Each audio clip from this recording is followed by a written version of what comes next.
दोस्तों, शिवरात्रि की रात अक्सर हम मंदिर में शिवलिंग पर बेलपत्र और जल चढ़ाते हैं। क्या आपने कभी सोचा है कि सिर्फ बेलपत्र और जल ही क्यों चढ़ाया जाता है? दोस्तों, शिवरात्रि की रात पूरे भारत में एक ही दृश्य क्यों दिखाई देता है? हर हाथ में जल, हर थाली में बेलपत्र और हर मंदिर में बस एक ही नाम, हर हर महादेव। दोस्तों, लेकिन सवाल ये है कि भगवान शिव को ही सिर्फ बेलपत्र और जल ही क्यों चढ़ाया जाता है? क्यों नहीं फूलों के ढेर, 56 भोग चढ़ाया जाता है? दोस्तों, इसका उत्तर किसी कथा कहानी में नहीं, बल्कि शिव पुराण में लिखी एक ऐसी सच्ची घटना में छिपा है जिसे जानकर आज भी रोंगटे खड़े हो जाते हैं। दोस्तों, आगे बढ़ने से पहले हमारे चैनल को सब्सक्राइब जरूर करें और आप भी शिव जी के भक्त हैं तो कमेंट में हर हर महादेव जरूर लिखें।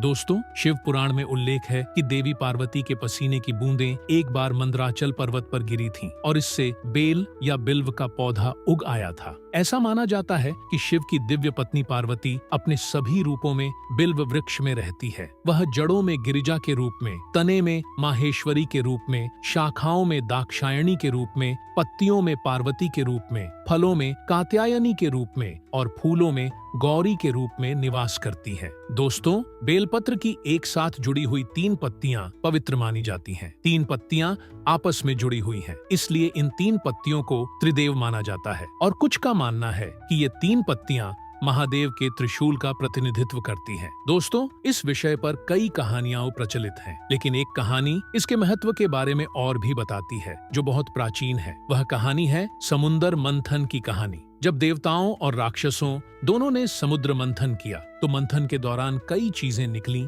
उनमें से एक विष भी था। यह जहर इतना था कि इसका विष पूरे विश्व में फैल सकता था। इसलिए भगवान शिव ने जगत के कल्याण के लिए इस विष को पी लिया और अपने कंठ में धारण कर लिया, जिसके कारण भगवान शिव को नीलकंठ कहा जाता है। इस विष का प्रभाव इतना भयानक था कि भगवान शिव का मस्तिष्क गर्म हो गया और भगवान शिव बेचैन हो गए। तब देवताओं ने भगवान शिव के सिर पर जल का प्रभाव डाला। पानी की ठंडक से दिमाग को राहत तो मिली, लेकिन गले की जलन कम नहीं हुई। तब देवताओं ने भगवान शिव को बेलपत्र की पत्तियां खिलाईं, क्योंकि बेलपत्र में विष के प्रभाव को कम करने का गुण होता है। इसीलिए शिव की पूजा में बेलपत्र के पत्ते और जल का विशेष महत्व है। दोस्तों, तभी से शिवरात्रि के दिन केवल बेलपत्र चढ़ाया जाता है और जल से अभिषेक किया जाता है, क्योंकि महादेव को दिखावा नहीं बल्कि निर्मल भाव चाहिए।